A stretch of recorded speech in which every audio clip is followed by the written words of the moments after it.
ಕೇಂದ್ರದ ಮೋದಿ ಸರ್ಕಾರ 100 ಕೋಟಿ ಕೋವಿಡ್ ಲಸಿಕೆ ನೀಡಿದ ಮಹತ್ವದ ಸಾಧನೆಯನ್ನ ಮಾಡಿದ್ದು, ನರೇಂದ್ರ ಮೋದಿಯವರ ದೂರದೃಷ್ಟಿಯ ಫಲವಾಗಿ 100 ಕೋಟಿ ಕೋವಿಡ್ ಲಸಿಕೆ ನೀಡಿದ ವಿಶ್ವದ ಮೊದಲ ರಾಷ್ಟ್ರವೆಂಬ ಹೆಗ್ಗಳಿಕೆಗೆ ಭಾರತ ಪಾತ್ರವಾಗಿದೆ ಎಂದು ದಕ್ಷಿಣ ಕನ್ನಡ ಜಿಲ್ಲಾ ಉಸ್ತುವಾರಿ ಸಚಿವ ಎಸ್ ಅಂಗಾರ ಹೇಳಿದರು.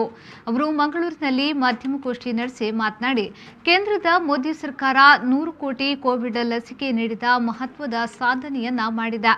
ಈವರೆಗೆ ದೇಶದಲ್ಲಿ 100 ಕೋಟಿಯ 15,714 ಮಂದಿಗೆ ಕೋವಿಡ್ ಲಸಿಕೆ ನೀಡಲಾಗಿದೆ.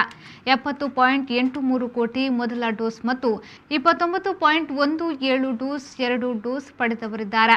ಇದಕ್ಕಾಗಿ ಜನರ ಪರವಾಗಿ ಪ್ರಧಾನಿ ನರೇಂದ್ರ ಮೋದಿ, ಲಸಿಕೆ ಸಂಶೋಧನೆಗೆ ಶ್ರಮಿಸಿದ ವಿಜ್ಞಾನಿಗಳು, ಲಸಿಕೆ ನೀಡಿರುವ ವೈದ್ಯರು, ವೈದ್ಯಕೀಯ ಸಿಬ್ಬಂದಿಗಳು ಮತ್ತು ಸಹಕರಿಸಿದ ಎಲ್ಲರನ್ನ ಅಭಿನಂದಿಸುತ್ತೇನೆ ಎಂದು ಹೇಳಿದರು.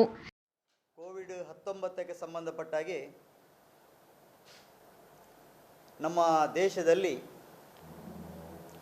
ನರೇಂದ್ರ ಮೋದಿಯವರ ಜನರ ಆರೋಗ್ಯದ ಬಗ್ಗೆ ಕಾಳಜಿ ಮತ್ತು ಆ ಕಾಳಜಿಯಿಂದಾಗಿ ಇಡೀ ದೇಶದಲ್ಲಿ 1,68,8,920 ಕೋವಿಡ್ ವ್ಯಾಕ್ಸಿನ್ ಕೊಡುವಂಥ ಒಂದು ಸಾಧನೆ ಆಗಿದೆ. ರಾಜ್ಯದಲ್ಲಿ 6 ಕೋಟಿ ಸುಮಾರು 25 ಲಕ್ಷ ವ್ಯಾಕ್ಸಿನೇಷನ್ನ ಮಾಡುವಂಥ ಒಂದು ಕಾರ್ಯ ನಡೆದಿದೆ.